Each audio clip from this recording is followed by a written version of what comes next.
आपल्या सर्वांचा लाडका, थोडासा खोडकर आणि थोडासा मजेदार आपला उंदीर मामा. अरे वा, आता उंदीर मामा येणार म्हणजे धमाल तर नक्कीच होणार. थोडी मस्ती देखील होणार.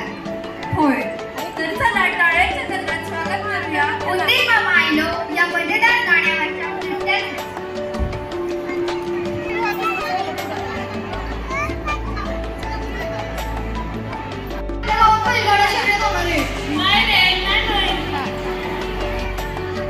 तुला पाहिजे ना बैलगाडा शर्यत? हो, माझी खूप इच्छा आहे. आता बैलगाडीची मुलं घेऊन येत आहेत. आला बैलगाडा. एका श्रावण महिन्यात कोणाचा जन्मोत्सव आपण जल्लोषात साजरा करतो. अगं तुला नाही माहित? नाही गं, मला सांगशील का तू? हो का नाही?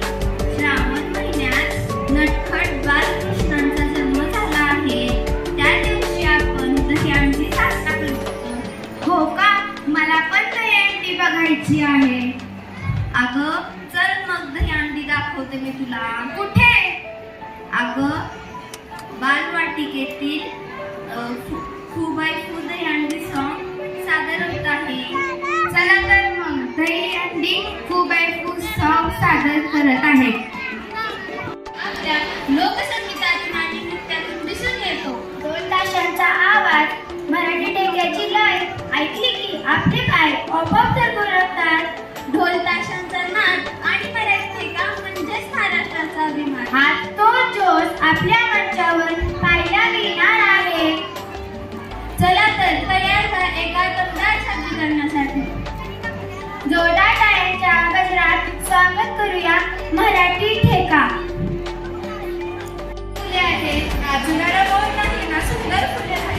सगळ्यात सुंदर आहे ते म्हणजे राधाकृष्णाचं प्रेम.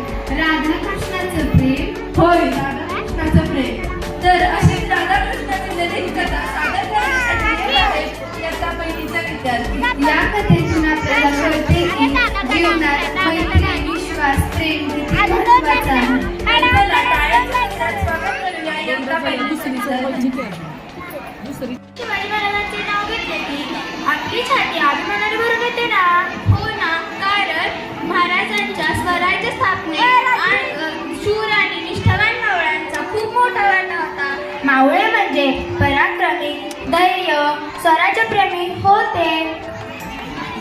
तर चला त्या शूर पराक्रमी मावळ्यांचे आठवण करून देणारे एक दमदार नृत्य पाहूया. जोरदार टाळ्यांच्या गजरात स्वागत करूया मावळे आम्ही मावळे. नाही, आपण आपल्या स्नेह संमेलनाच्या हॉलमध्ये आहोत. नाही रे बाबा, मला तर खात्री आहे दलियाची गाठ आणि कोळीवाडीचा सुगंध तर होतो इथे. तू एकदम बरोबर ओळखलंस, कारण आज आपण घेऊन आलो आहोत सुंदर असं कोळी. चला तर मग मंडळी, घेऊन येत आहोत सुंदर असं कोळगीत. सादर करत आहेत इयत्ता दुसरीचे बालचमू. आई तुझे देऊळ, आई तुझे देऊळ.